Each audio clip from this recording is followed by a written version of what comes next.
இந்த பணத்தை எல்லாம் சேர்க்குறார், இது ஏன் இந்த மாதிரி விஷயங்கள்லாம் நடக்குதுன்னு ஒரு ஃப்ளாஷ்பேக் கொஷின் ஓப்பன் ஆகுது, ரொம்ப நல்லாயிருக்கும்.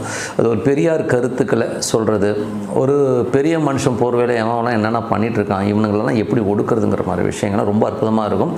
அதில் வந்து வாகை சந்திரசேகர் அது வந்து அதான் பெரியார் கேரக்டர் மாதிரி மாடுலேட் பண்ண ஒரு கேரக்டர். அதான் சொன்னேன், உண்மை சம்பவங்கள் அத்தனை பேரும். அதில் வந்து சில வசனங்கள் வந்து வாகை சந்திரசேகர் வாயிலேருந்து வரும்போது இந்த வாரிசு அரசியல் பற்றிலாம் பேசும்போதெல்லாம் நமக்கு ஒரு மாதிரி குத்துது. ஏன்னா அவர் இருக்கிற கட்சி வேறு, பட் அந்த கட்சியில் இருந்துக்கிட்டு அவர் அந்த வசனங்கள் பேசும்போது கொஞ்சம் ஒரு மாதிரி பெப்பியாக தான் இருக்குன்னு வச்சுக்கோமே. அவர் வாயிலிருந்து கேட்கும்போது ரொம்ப நல்லாயிருக்கு. இன்னொன்று அவர் ஏஜ் எனக்கு தெரிஞ்சு மோர் தென் 75 இருக்கும்னு நினைக்கிறேன்.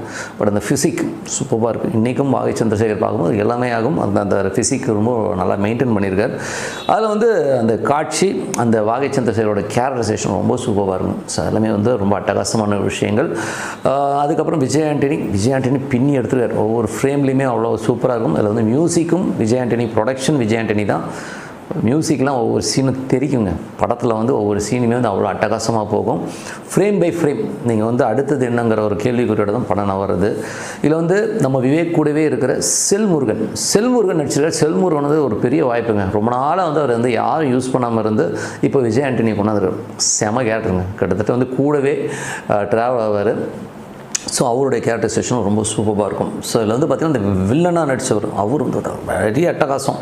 எனக்கு வந்து அவரை பார்க்கும்போது இந்த மாதிரி ஆட்கள் நான் நிறைய கேள்விப்பட்டிருக்கேன். அரசியலில் வந்து தீர்மானம் பண்ணுறதே நான் தான் இதுக்கு வரணும் அப்படிங்கிற லெவல்லலாம் பண்ணுறதும், ஆல் ஓவர் வேர்ல்டு என்னால் வந்து எந்த விஷயத்தையும் வந்து ஃபிங்கர், அதாவது என்னோடய விரல் நுனி அசைஞ்சால் போதும் இது வேணால் செய்ய முடியுங்கிறதும், பணம் சம்மந்தப்பட்டவங்களுக்கு எப்படி கன்சல்டண்ட்டாக இருந்து எப்படிலாம் வேலை பார்ப்பாங்க, என்னென்ன வேலை பார்ப்பாங்கன்ற மாதிரி விஷயங்களும் ரொம்ப சூப்பராக இருக்கும். அதுக்கப்புறம் ஒரு லேடி கேரக்டர் ஒன்று வரும். ஸோ இது வந்து லேடி கேரக்டர் வந்து பார்த்திங்கன்னா வேறு ஒரு மினிஸ்ட்ரி, நான் பேர் சொல்ல விரும்பல, அவங்களோட கேரக்டர் அப்படியே நிற்கும். அது பார்க்கும்போதெல்லாம் புருவத்தை உயர்த்துகிற மாதிரி விஷயங்கள், அரசியல் அப்படியே ஒரு அரசியல் கேமு. என்னை பொறுத்தவரை அரசியல் சாணக்கியம்னு சொல்லி இந்த படத்துக்கு டைட்டில் வச்சு ரொம்ப அற்புதமாக ரொம்ப சூப்பரான கேமுங்க. கிட்டத்தட்ட வந்து அந்த பணம் பட்டுவாடா பண்ணுறது இதெல்லாமே வந்து நேரடியாக நிறைய விஷயங்கள் நானும் பார்த்துருக்கேன். ஸோ இதெல்லாமே வந்து அற்புதமாக பண்ணியிருக்காரு. அதுவும் விஜய் ஆண்டனிக்கு எப்படி இந்த கதை மாடிச்சுங்கிறது தான்.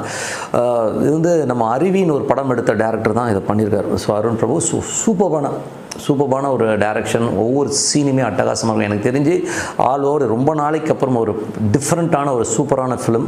எல்லோருமே தியேட்டர் போய் பாருங்கள். ஆக்டிங்